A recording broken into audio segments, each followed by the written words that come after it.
নমস্কার, আপনারা দেখছেন বিশ্ব বাংলা টিভি। আমি অর্পিতা রয়েছি আপনার সঙ্গে। আর আজ কিন্তু আমরা এসে উপস্থিত হয়েছি কলকাতার বইমেলায়। বইমেলা মানে নস্টালজিয়া, বইমেলা মানে বইয়ের ওপর ভালোবাসা, আর বই প্রেমীদের জন্যই কিন্তু বইমেলা।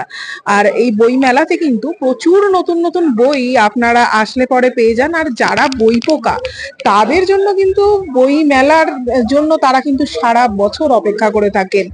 তারপর যদি আপনি পান আপনার পছন্দের বই, কেন পড়বেন না, তাই নয় কি?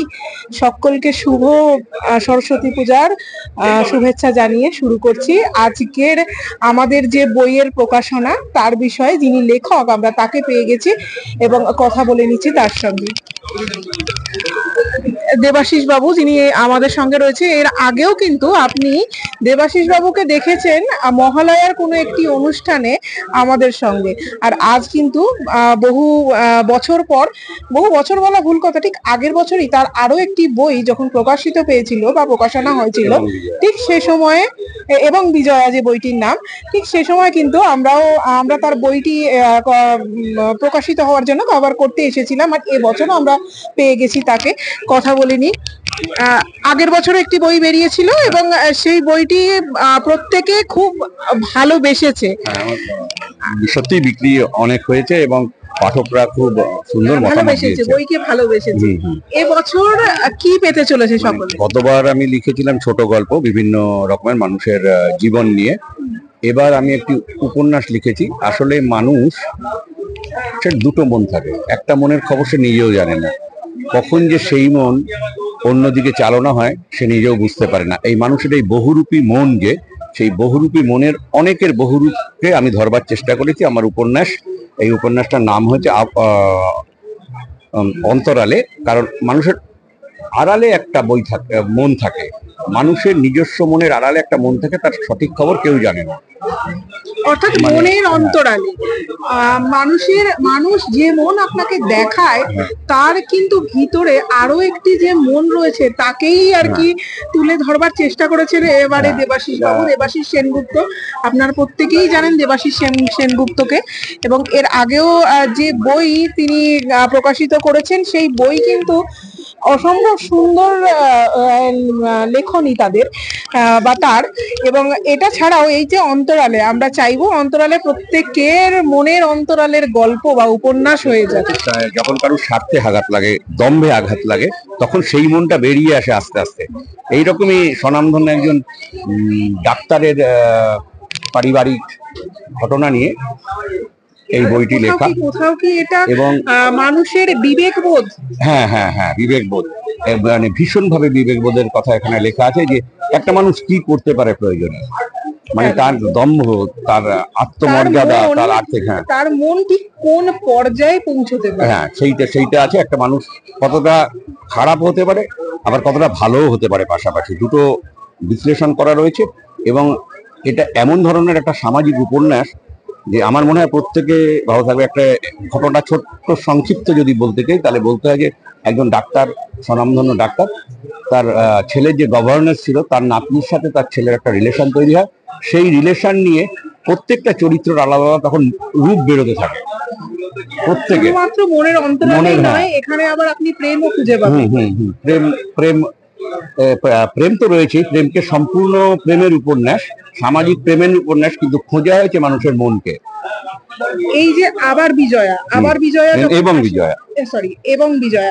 এবং বিজয়া যখন আসে তখন একটা আপনার চিন্তা ভাবনা ছিল যে না, এই বইটা আর কি খুব ভালোভাবে আর কি মার্কেটকে নেবে বা মার্কেটের মানুষ নেবে। সমস্ত কৃতিত্বটাই আমি বলবো আমার প্রকাশক সপ্তর্ষি প্রকাশনের সৌরভের। কারণ আমি ছোট গল্প মূলত লিখতাম এবং কবিতা, কিন্তু ও আমাকে বাধ্য করেছে উপন্যাসে হাত দিতে, এবং ওর কি বলবো উৎসাহে আমি প্রথম উপন্যাসে হাত দিই। এবং আশা করছি এই উপন্যাস সফল হবে এবং যে পড়বে তার, এবং সম্পূর্ণ অন্য ধরনের এই ধরনের উপন্যাস লেখা হয়নি। একটা মানুষ হসপিটালকে কিভাবে কাজে লাগাতে পারে, একজন ডাক্তার হসপিটালকে কিভাবে কাজে লাগাতে পারে, হ্যাঁ, তার নিজের স্বার্থের জন্য। এটা হ্যাঁ, তার গল্প, তার একজন গল্প। ডাক্তারের মনের অন্তরালের গল্প। হ্যাঁ, এটা। অন্তরালের গল্প। এবং না, সমস্ত কটা চরিত্রেই মনের অন্তরালটা দেখা গেছে। আচ্ছা, মানে তারা যে হ্যাঁ, উপন্যাস বলতে আমরা যা বুঝি, আমরা যারা বাংলা স্টুডেন্ট তারা প্রত্যেকেই কিন্তু উপন্যাস কি সেটা আমরা প্রত্যেকেই জানি। হ্যাঁ। তো সেক্ষেত্রে মূল এই চরিত্র অসীমা মানে আমার স্বনামধন্য একজন ডাক্তার, তাকে ঘিরেই সমস্ত চরিত্রগুলো সৃষ্টি হয়েছে এবং সেই সমস্ত কটা চরিত্রের যে মনের পরিবর্তন ক্রমশ, সেই পরিবর্তনগুলোকে ধরা হয়েছে। এবং হ্যাঁ, যে ইয়েরও একটা টাইম এসে মনের পরিবর্তন হবে সেটাও ধরা হয়েছে। আচ্ছা, উপন্যাস হিসেবে এটা কত নম্বর উপন্যাস আপনার? না, আমি সাধারণত লিখতাম। আমি ছোট গল্প, কবিতার আমার অনেক বই বেরিয়েছে, ছোট গল্পের বই বেরিয়েছে, কিন্তু উপন্যাস ওই যে অর্থাৎ বললাম অন্তরালে দিয়ে আমার আপনার উপন্যাস শুরু হলো যাত্রা এবং আর একটা শুরু। উপন্যাসে হাত দিয়েছি আগামীবার আশা করছি। এটা সম্পূর্ণ কৃতিত্ব আমি বলবো আমার সপ্তর্ষি প্রকাশন এবং সৌরভের। কারণ সৌরভ আমাকে কতটা সবসময়, আশাবাদী যে আগের বারের যেরকম এবার বিজয়া হয়েছিল ঠিক সেরকমই কি? আমি আশাবাদী তার থেকেও ভালো হবে, তার থেকেও মানুষের মনকে বেশি জয় করবে। একেবারেই তাই। আমি আস্তে আস্তে কিছুটা পড়েছিলাম, আমার কাছে বইটা এসেছিল। তো সেক্ষেত্রে আমি আপনাকে বলবো একটা বার পড়ে দেখুন কি রকম লাগে। প্রত্যেকের মনের দৃষ্টিভঙ্গি তো আলাদা। তো আপনার মনের দৃষ্টিভঙ্গি কেমন, ঠিক এটার সঙ্গে মিলছে নাকি অন্য রকম হচ্ছে? আর মানুষের মনের চাহিদা ঠিক কোন জায়গায় যেতে পারে সেটা নিয়েই কিন্তু অন্তরালে। সঙ্গে থাকুন, দেখে থাকুন বিশ্ব বাংলা টিভি। আবার তুমি যে কথা বলছিলে যে আমার গতবারের বই এই এবং বিজয়া আরেকটি আমার পার্সোনাল কপিটা এনে দিচ্ছি, এগুলো সব বিক্রি হয়ে গেছে এবার যা এসেছিল। যারা এবং বিজয়া এখনো পাননি বা যারা এবং বিজয়া এখনো চেয়েছেন অথচ তাদেরকে বলবো মঙ্গলবার আসতে, কারণ আর এক কপি আছে। হ্যাঁ, আর বাকিগুলো বিক্রি হয়ে গেছে। আর এইটা আমার মিসেসের বই, গতবার বেরিয়েছিল, ও অসুস্থ বলে আসতে পারেনি এবার। তা ওরও আজকে আমি দুখানা বই এনে দিলাম, গতকাল সবকটা বই শেষ হয়ে গেছে যা এসেছিল এবার। হ্যাঁ, তা আশা করবো এই তিনখানা বই আপনাদের ভালো লাগবে, এই দুটো এবং অন্তরালে। একেবারেই তাই। যারা এগুলো সংগ্রহ করেনি, সংগ্রহ করেনি। বইটা পাওয়া যাবে 488 সপ্তর্ষি প্রকাশন।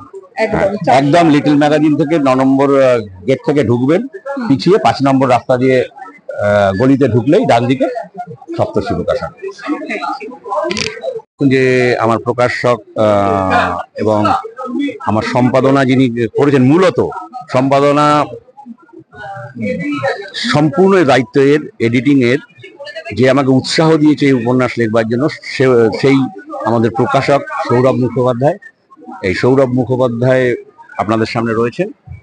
আর সম্পূর্ণটাই দেবাশিস বাবু আপনার ওপর আর কি ছেড়ে দিয়েছেন।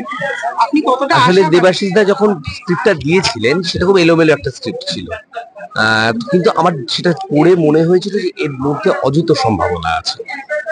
দেবাশিস দা তার আগে তার যে দীর্ঘ জীবন, যেভাবে বিভিন্ন বিভিন্ন রকমের অভিজ্ঞতা, বিভিন্ন রকম মানুষের সঙ্গে মিশেছেন, হ্যাঁ, রেডিওতে ভয়েস ওভার করেছেন অনেকদিন, ফলে তার বিচিত্র পেরিফেরিতে যাতায়াত।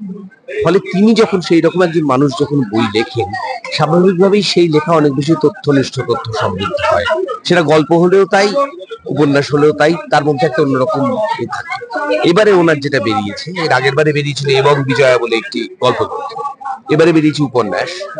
এই উপন্যাসগুলো কিন্তু পড়লে বোঝা যায় যে উনি কিরকম ভাবে মানুষ দেখেন। যারা উপন্যাস লেখেন, তাদের লেখার ক্ষেত্রে সব থেকে জরুরি যে জায়গাটা হয় যে মানুষ চেনা এবং মানুষ দেখার অভিজ্ঞতা, সেটা দেবাশিসদার খুব নিখুঁত ভাবে আছে আর কি। একটা উপন্যাস সম্পূর্ণ তথ্য নির্ভর হয়, তো সেক্ষেত্রে কতটা তথ্য নির্ভর? খুবই তথ্য নির্ভর। এবং মানে আপনি লেখাটা পড়লে বুঝতে পারবেন যে এটা খুব সাম্প্রতিক কিছু ঘটে যাওয়া ঘটনা বা খুব সাম্প্রতিক অতীতে কিছু ঘটে যাওয়া ঘটনা ওনার উপন্যাস উঠে এসছে। তার সঙ্গে একই সঙ্গে যেটা আসছে সেটা হচ্ছে মানবিক দিক, সেইটা ওনার উপন্যাসের মধ্যে খুব প্রবল ভাবে আছে।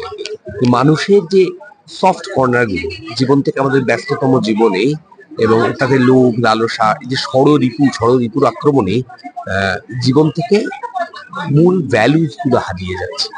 ওনার উপন্যাসে এই দ্বন্দ্বটা খুব ভালোভাবে দেখানো হয়েছে, যে ভ্যালুস গুলো হারিয়ে যাওয়াটা যেমন, এবং ভ্যালুস গুলো ফিরিয়ে আনার জন্য কিছু মানুষজন আছেন এখন, সেই দ্বন্দ্বটাই মূলত উনি বুনেছেন ওনার উপন্যাসে। একটা কাহিনীর প্লট তো আছে, সব মিলিয়ে খুব উপন্যাস, এবং আমার ধারণা এবছর বই মেলায় এই উপন্যাসটা একটা অন্যতম সাড়া ফেলা লেখা। এবারেই তাই দেবাশিস বাবুকে কি বলবেন? হ্যাঁ, প্রথম যা এসেছিল উপন্যাসে কিন্তু দেবাশিস বাবু আপনার হাত ধরে এই প্রথম বই মেলায়, এর আগে বহু ছোট গল্প এবং এছাড়াও গল্প লিখেছিলেন। তো এই বিষয়ে যদি কিছু বলেন দেবাশিস বাবুকে। আমি বলবো এটা শুরু হলো, এরপর বহু পথ যেতে চান। হ্যাঁ মানে বছরের একটা সময় থেকে লিখতে বসে যাওয়া নিয়মিতভাবে, যাতে এইটা মাথায় থাকে যে জানুয়ারি মাসে বইমেলা আছে, আমার নতুন বই বেরোবে। এবার যেন না আর এভাবে এলোমেলো এই হয়, এই একদম যাতে অভ্যেসটা যেন প্যাঁচা হয়। থাকে আর কি, সেটা খুব একদম, থ্যাংক ইউ।